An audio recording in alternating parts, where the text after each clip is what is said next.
गेल्या काही दिवसापासून प्रसिद्ध मराठी अभिनेत्री अमृता खानविलकर आणि तिचा पती हिमांशू मल्होत्रा यांच्या वैयक्तिक आयुष्याबद्दल मोठ्या प्रमाणात भाष्य केलं जाते. अमृता आणि हिमांशू हे गेले कित्येक महिन्यापासून वेगळे राहत असून ते लवकरच घटस्फोट घेणार असल्याच्या चर्चा रंगल्या होत्या.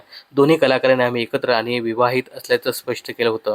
मात्र तरीही अफवा थांबत नसल्याने अमृताने आता या संदर्भात कठोर पाऊल उचलत कायदेशीर कारवाई करणार असल्याचा थेट इशाराच दिला आहे. तर अमृता खानविलकरच्या कायदेशीर टीमने तिच्या अकाउंटवरून या संदर्भात पोस्ट केल्या आहेत. अमृता खानविलकरबद्दल खोट्या, निराधार आणि बदनामीकारक किंवा गोपनीयतेचा भंग करणारा मजकूर प्रसारित केला जात आहे. असं करणाऱ्यावर आता कायदेशीर कारवाई होणार आहे. या संदर्भात अमृताने मराठी आणि इंग्रजी या दोन्ही भाषेमध्ये पोस्ट केले आहेत. तर अमृताच्या कायदेशीर टीमने या निवेदनमध्ये काय म्हटलंय बघा.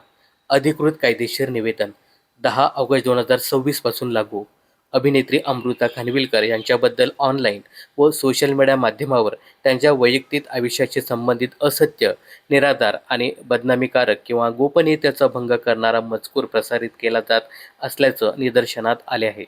अभिव्यक्ती स्वातंत्र्याचा गैरवापर करून बदनामी, अफवा किंवा खोटी माहिती प्रसारित केल्यास किंवा शेअर केल्यास उपलब्ध पुराव्याच्या आधारे संबंधित व्यक्ती किंवा संस्थेविरुद्ध कायदेशीर कारवाई करण्यात येईल.